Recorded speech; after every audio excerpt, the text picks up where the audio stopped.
মায়ানমারের রাখাইন রাজ্যে Arakan army ও দেশটির বিভিন্ন বিদ্রোহী গোষ্ঠীর মধ্যে চলমান সংঘাতের আগুন ছড়িয়ে পড়ছে সীমান্তের এপারেও।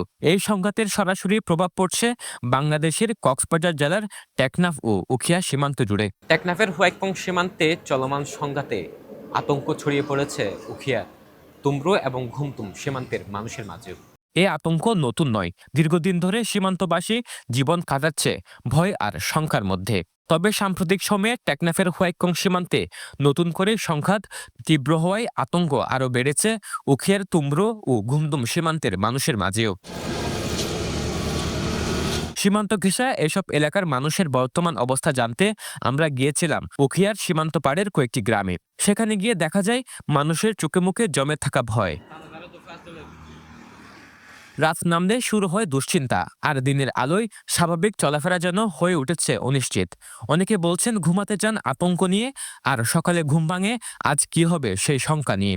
আতঙ্ক হিসাবে ফাড়া খাঞ্জা মাঞ্জা তাইতাম ধরো ঘর আর তিন সিট বিল্ডিং তো আপাতত তিন ফুরিও রাইট পারে এদিন না ইয়া তোকে মৌলী সাহেব ওয়াইট কমর হ্যাঁ কি করে ইমতি করে এবার বাড়ির মাঝে আয়ের তিন ফুরি যখন বিল্ডিং তো তিন সিট তো আয়ের ফুটতে দাঁড়ে ফরি গিয়ে মশুরি বেড়াই গিয়ে দূরাই গিয়ে মশুরি বেড়াই বা হ্যাঁ নাই কোন শরীর নিদানার গন্ধম ইউনিয়নের মৌলী সাহেব হ্যাঁ এবার বাড়ির মা মশুরির যখন বেড়াই সকালে ভাইয়ে এবার ওই নাইকুম শরীর ফাড়ির অতীত এরই ব্যাপারে তদন্ত করি চাই ওরও বর্মাত গুলি মারলে আবার ছাড়া ইয়ে শুনে যা আর নিজে আতঙ্ক লাগে বর্মাত গুলি গালা করলে আর তো কোনো নডরে আজ কে খোলাই বল।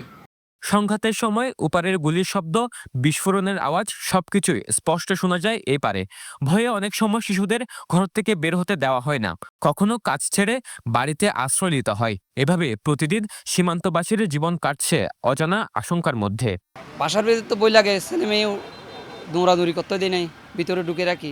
আমাদের বাড়ি হলো একেবারে জিরিবন্টে, আমরা আছি খুব আতঙ্কিতে। বর্তমানে এখন পরিস্থিতি আমাদের দেশের শান্ত, বিজিবিরা তৎপর আছে। আশা করি খুব আতঙ্কিত। খেটিকেও মানুষের জন্য খুব ভয়ঙ্কর, অসম্ভব গুলির আওয়াজ, বোমার আওয়াজ। এখানে আমরা খুব আতঙ্কিত।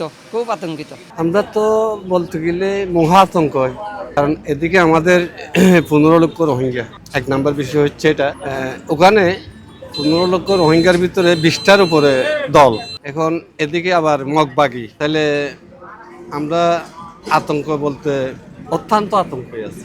আমরা এখানে তো গত পরশুদিন দিনের বেলায় এখানে মানুষ বসতে পারে নাই গুলির আওয়াজের জন্য। এমন অবস্থা থেকে মুক্তি পেতে চাই উখিয়ার সীমান্তের এপারে বসবাসরত বাংলাদেশি নাগরিকেরা।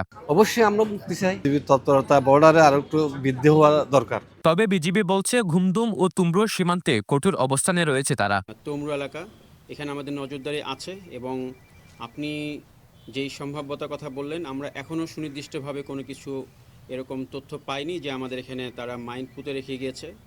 যদি আমরা কোনো তথ্য পাই, সন্দেহাতীতভাবে আমরা এটার বিরুদ্ধে আমরা ব্যবস্থা গ্রহণ করব। সেটা আমাদের নিজেরা যেমন স্থানীয় জনগণকে সতর্ক করা এবং একই সাথে আমাদের পার্শ্ববর্তী দেশের যারা আছে তাদেরকে এই বিষয়ে কঠোরভাবে জানানো।